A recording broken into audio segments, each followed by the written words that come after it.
শীতে, তোমার সাথে কিছু কথা বলতে চাই।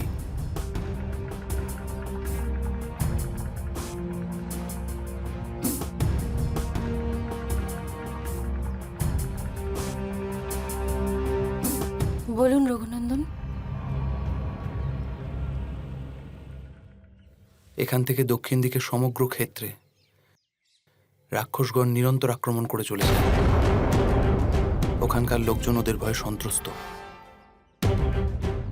আর একজন ক্ষত্রিয়ের ধর্মই হলো যে সে সকলকে রক্ষা করবে। আর তাই জন্য আমার অভিমতে আমাদের এখান থেকে দক্ষিণ দিশাতেই যাত্রা করা উচিত, যেখানে নরখাদক রাক্ষসগণ তাদের অত্যাচার ও উপদ্রবে ঋষিমুনিদের জীবন ভয়াবহ করে তুলেছে। কিন্তু কোনো সিদ্ধান্তে উপনীত হওয়ার পূর্বে আমি তোমাদের দুজনের সম্মতি চাই। আমার সিদ্ধান্ত কি সঠিক? নিঃসন্দেহে আপনি যাই বলছেন তা সর্বতোভাবে সঠিক ও ধর্মানুকূল। আর আমি মন, কর্ম এবং বচনে আপনার সাথে সম্মত। আমিও আপনার সাথে সম্মত ভ্রাতা।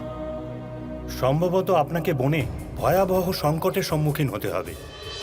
এমতো অবস্থায় জনকনন্দিনী সীতার আপনার সাথে থাকা উচিত হবে না।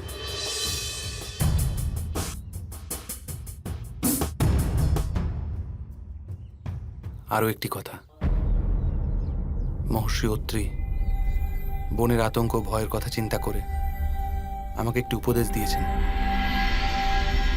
যে তোমার এই আশ্রমেই থেকে যাওয়া উচিত।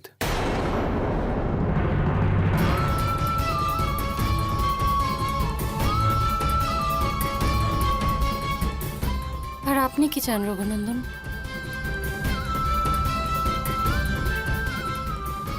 শীতে, তোমাকে আমার সাথে বনে নিয়ে আসার সিদ্ধান্ত আজও অটল। তোমাকে ছাড়া আমি অগ্রবর্তী যাত্রার কথা চিন্তাও করতে পারি না। সম্ভবত লক্ষণ এ কথায় সম্মত নাও হতে পারে, আর ওর হয়তো আমাকে বোঝা বলে মনে হয়। এ কি বলছেন বধূমাতা? আপনারা দুজন ছাড়া এই যাত্রার কথা আমি ভাবতেই পারি না। বধূমাতা, অরণ্যের সৌন্দর্য কাকে বলে তার অনন্য রূপ আপনিই আমাকে চিনিয়েছেন।